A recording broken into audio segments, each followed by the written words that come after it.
এখন বাংলাদেশে আমাদের যে অবস্থা দেখছি তাতে অর্ডার মোটামুটি আমাদের যা আছে মোটামুটি গত বছরের তুলনায় এবং তার আগের বছরের তুলনায় অর্ডার কিছুটা গ্রো করেছে, কিন্তু মেইন সমস্যা যেটা হয়ে গেছে প্রাইস আসলে ফল করেছে। এবং আরেকটা জায়গাতে আমরা যেটা সমস্যার সম্মুখীন হয়েছে, যেহেতু আমাদের পাওয়ারে একটা ক্রাইসিস আছে, তো ইউটিলিটি সাপোর্ট যদি আমরা এনাফ না পাই তাহলে তো আসলে আমাদের প্রোডাকশন ব্যাহত হয়। তো সেই ক্ষেত্রে আমরা এখন দেখছি যে কাস্টমারদের থেকে কিছুটা চেষ্টা থাকলেও এখন অনেক সময় কাস্টমারও নিরুপায় হয়ে আসলে তাদেরকেও অন্য অল্টারনেটিভ চিন্তা করতে হয়। আর রাইট এট দিস মোমেন্ট যেটা হচ্ছে লাস্ট 1-1.5 মাস বা 2 মাস ধরে যে সমস্যাটা আমরা সম্মুখীন হচ্ছি, সেটা ডেফিনেটলি পলিটিক্যাল যে ইস্যুটা ছিল সেটার কারণে।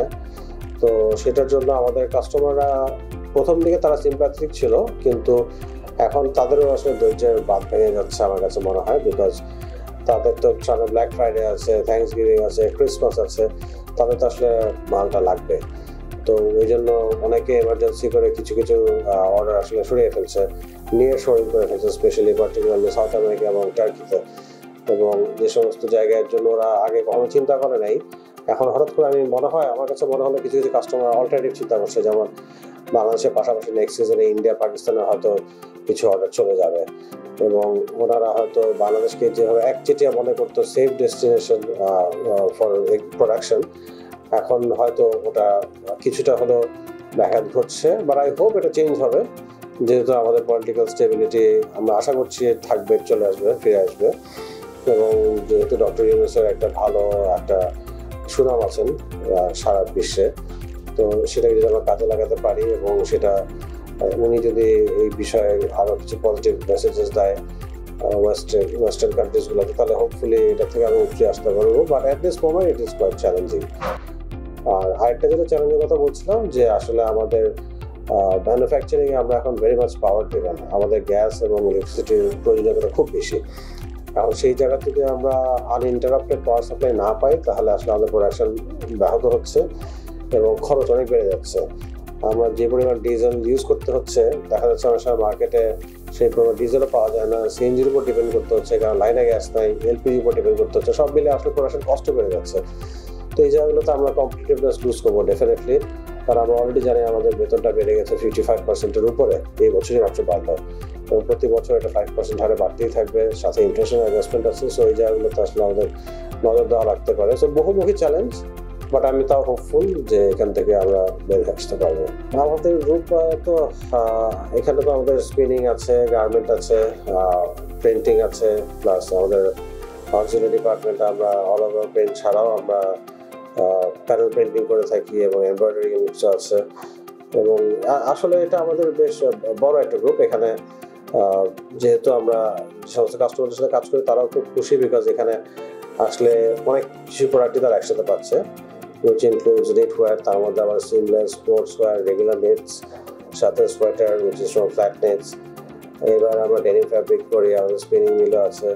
সব কিছু মিলে ওভারঅল আমাদের আসলে গ্রুপটা বেশ বড়, টেক কেয়ার করতে পারে অনেক কাস্টমার এবং অনেক অনেক দিক।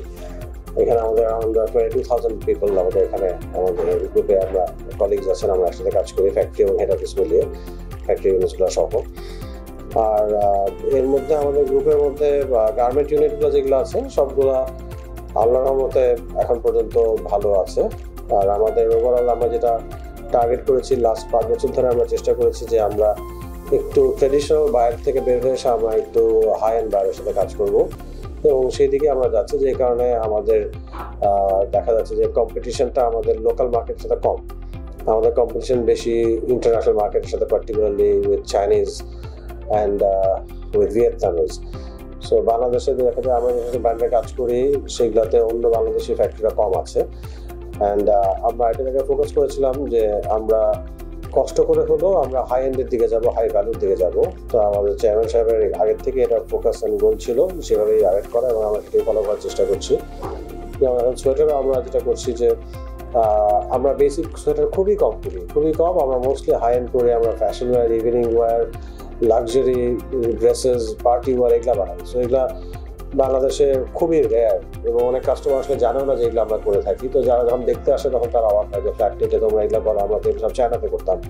তো সেই কারণে তারা এখন এদিকে আসছে, এবং আমাদের ফোকাসটা ওদিকে, বিকজ আমি জানি আমি যদি রেগুলার বেসিক গার্মেন্টসের জন্য আমি কমপ্লিট করতে থাকি, আলটিমেটলি আমরা সবাই একটা প্রাইস ওয়ারে জড়িয়ে পড়ি আমরা সবাই, এবং আলটিমেটলি প্রাইসটা কমতেই থাকে। আমরা এবং আমাদের যে ইন্ডাস্ট্রির ভাই বোনরা আছে আমরা নিজেরাই আসলে ক্ষতিগ্রস্ত হই। তো সেই দিকে আমরা ফোকাস না করে আমরা চেষ্টা করেছি বরঞ্চ এমন একটা আনট্যাপড জায়গাতে যাওয়া যেখান থেকে আমরা বেনিফিট হবো, দেশ বেনিফিটেড হবে, প্লাস আমরা যে দেশের চ্যালেঞ্জগুলো ফেস করার জন্য যা যেরকম সক্ষমতাটা প্রয়োজন সেটা যেন আমরা তৈরি করতে পারি। তো সেদিকে আমাদের লক্ষ্য ছিল। তো সেভাবে আসলে আমরা এগিয়ে আসছি। তো সেই কারণে আমি নেক্সট টাইম যদি সুযোগ হয় আমি আমার প্রোডাক্টগুলো দেখালে আপনারা বুঝতে পারবেন যে কী ধরনের কাজ আমি অনেক হাই ভ্যালুর কাজ করে থাকি, 100% উলের কাজ করে থাকি, যেটা নাকি কেউ করতে চায় না সহজে। তো আমরা ক্যাশমেয়ারের কাজ করে থাকি। তো ওইসব প্রোডাক্ট করতে গেলে কেন করতে চায় না, কারণ যদি একটা প্যানেল নষ্ট হয় তাহলে লসটা অনেক বেশি, এই রিস্কগুলো অনেকে নিতে চায় না। বাট আমরা এগুলো করে ফেলেছি, রিস্ক নিতে নিতে নিতে এখন আমরা এমন পর্যায়ে চলে এসেছি যে না আমরা এখন এগুলাই করি, কমফোর্টেবলি করি, কোনো ভয় পাই না। সো এই জায়গাগুলোতে আমার মনে হয় যদি সবাই এগিয়ে আসে তাহলে আমাদের ওভারঅল দেশ আমরা বেনিফিটেড হব, এবং আমাদের ওই পরিচয়টা আস্তে আস্তে উন্নত হবে যে বাংলাদেশ বেসিকের জন্য না, বাংলাদেশ আসলে হাই এন্ড করে, তো সেই জায়গাতে জানতে পারবে। এবং এই হাই এন্ডের জন্য করতে গিয়ে আমরা যে সমস্ত বিপদে পড়েছি আমি সেটা একটু কুইকলি শেয়ার করি। দেখা যাচ্ছে যে আমাদের যারা নাকি কাস্টমসে আছেন, এনবিআর আছেন, ক্লিয়ারেন্সে, সেখানে আমাদের বেশ ভালো অসুবিধা হয়। আর একটা দামি প্রোডাক্ট কেন দামি হচ্ছে, বিকজ সেটা র ম্যাটেরিয়ালটা দামি। এখন আমি যখন ঢাকা ইউনিভার্সিটির ক্লাস দেয় মাঝে মাঝে বলি যে আমার একটা লাইভ এক্সাম্পল আছে অনেকগুলা, যে আমার একটা হুডি আছে, হুডির যে ড্র স্ট্রিংটা সেটা তো আমি যখন নাকি এইচএস কোড যেটা, কিন্তু সেটা যখন নাকি কাপড়ের হচ্ছে সেটার দাম হয়তো আমি $6 পাচ্ছি, কিন্তু যেই নাকি ওটা গোল্ড প্লেটের একটা মেটেল হচ্ছে তখন ওটার দাম হয়ে যাচ্ছে $12।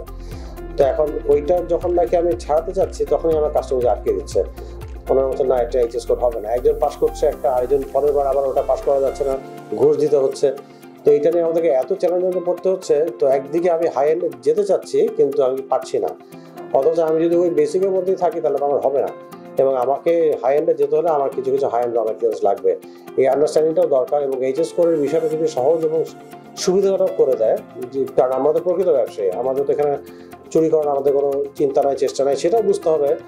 যে অফিসার থাকবেন কাস্টমার তারও আন্ডারস্ট্যান্ডিং দরকার যে আসলে কে প্রকৃত ব্যবসায়ী, কি কারণ তারা তো খুব ইজিলি ট্র্যাক রেকর্ড চেক করতে পারে। তারপরে যে হয়রানিটা হয় সেই কারণে সময় মনে হয় দূর আবার বেসিক কাজ করে। আমি প্রথম এরকম ছিলাম, পরের দিকে আমি দেখছি না আমি যুদ্ধ করবো, করে আগে থাকবো। এবং এখন আল্লাহর রহমতে আমরা যে সমস্ত প্রোডাক্ট করি বেশ ভালো কমপ্লিকেটেড সুতা নিয়ে আসি, কমপ্লিকেটেড অ্যাক্সেসরিজ নিয়ে এসে আমরা বেশ হাই এন্ড পড়াশোনা করতে পারি। তো এই জায়গাতে যদি আমরা আরো হেল্প পাই কাস্টমার্স থেকে, ডেফিনেটলি আরো বেশি আমরা ভালো পারফর্ম করতে পারবো।